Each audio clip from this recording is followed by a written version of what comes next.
Going to study about narration, जिससे बच्चे बहुत डरते हैं। बाय द वे बहुत ईजी होता है। मेरे भैया ना, उनके प्रोफेसर थे, वो कहते थे आप लोग गन्ने के खेत में जाना और नरेशन को आवाज़ देना, नरेशन नरेशन। वो बाहर आएगा आपसे मिलने के लिए, आपसे हैंड शेक करने के लिए। दीदी वाह दीदी। नहीं नहीं दीदी वाह दीदी। What is this? दीदी वाह। नरेशन क्या होता है? ट्रांजिशन ऑफ इंफॉर्मेशन और नॉलेज होता है from one person to another person.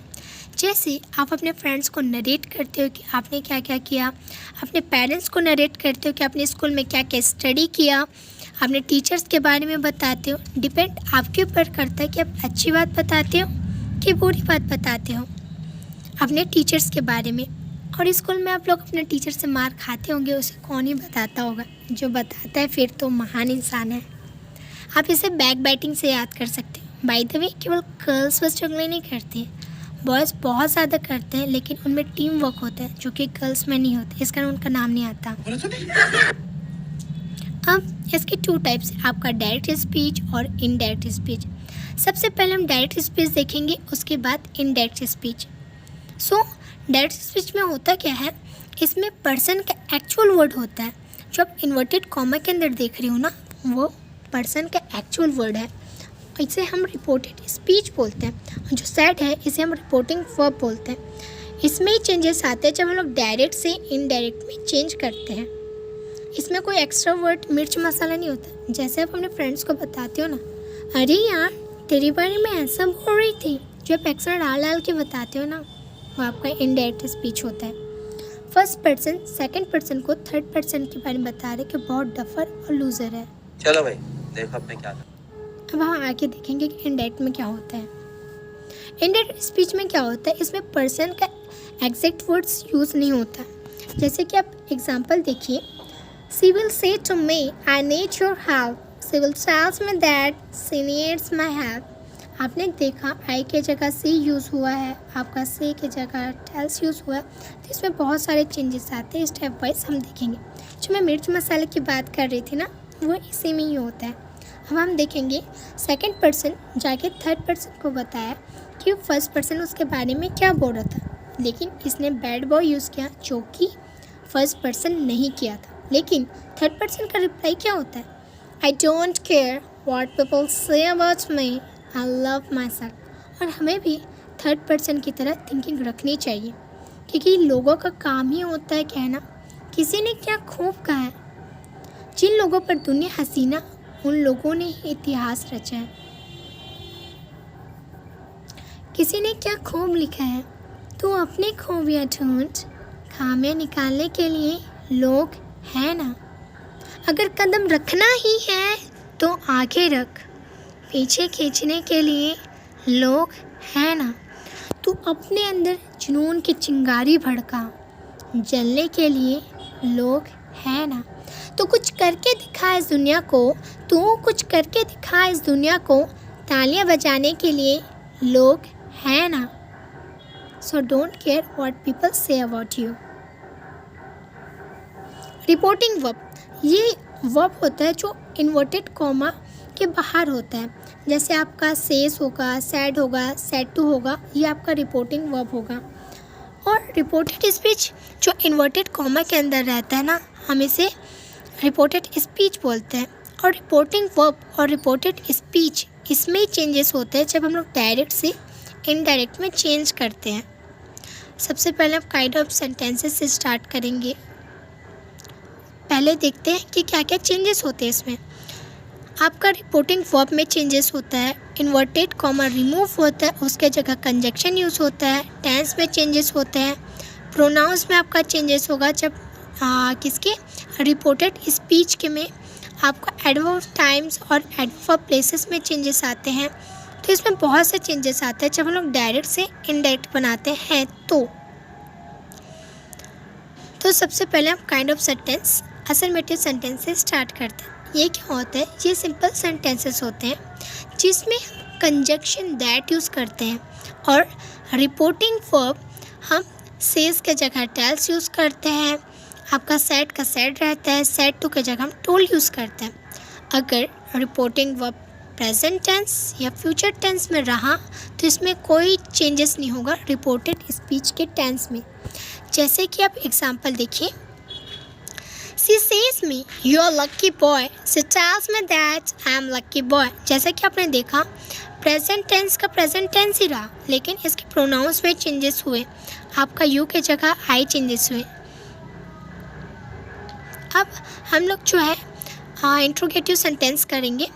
ये क्या होता है, जनरली हम लोग क्वेश्चन आस्किंग के लिए ये सेंटेंस का यूज़ करते हैं। हम दो टाइप से क्वेश्चन आस्क करते हैं, एक तो हेल्पिंग वर्ब, दूसरा तो हम लोग WH वर्ड्स।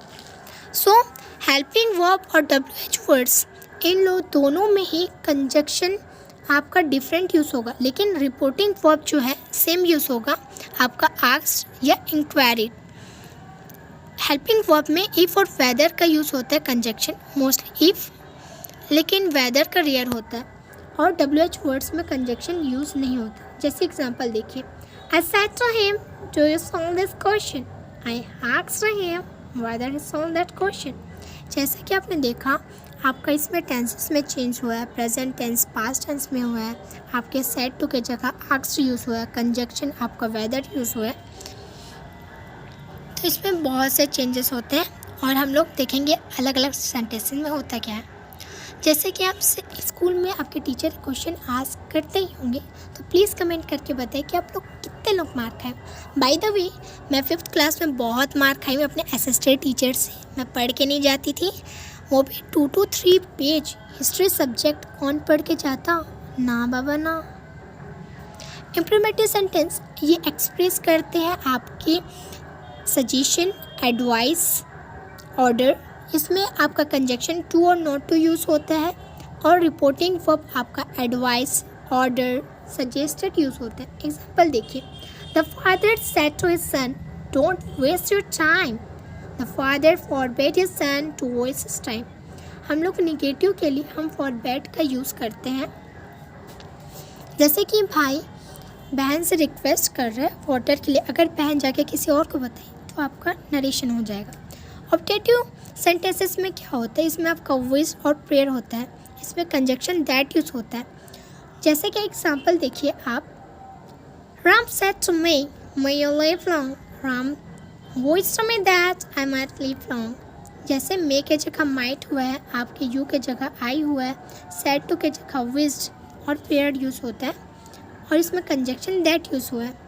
अब आप इमेज में देखें, जैसे कि बहन प्रेयर कर रही है, अगर वो जाके किसी और को बताती है तो आपका ये नरेशन हो जाएगा। एक्सक्लेमेटरी सेंटेंसेस में आपका सॉर होता है, जॉय होता है, वंडर होता है, इसमें कंजक्शन दैट यूज़ होता है, और reporting verb exclaim with joy, sorrow, ये सब यूज़ होता है।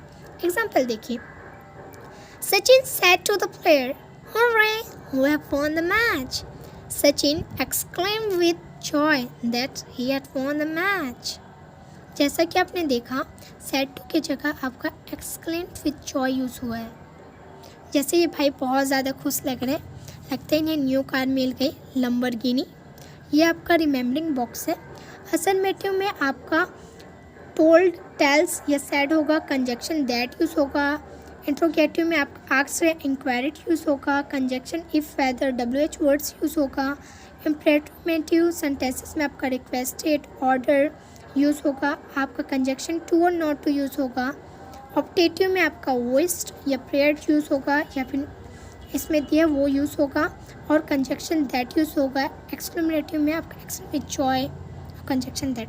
जैसे कि टेंस में present simple, past simple, present continuous, past continuous, present perfect, past perfect, present perfect continuous, past perfect continuous, past simple, past perfect, past continuous, past perfect continuous, past perfect, past perfect continuous में कोई changes नहीं आएगा।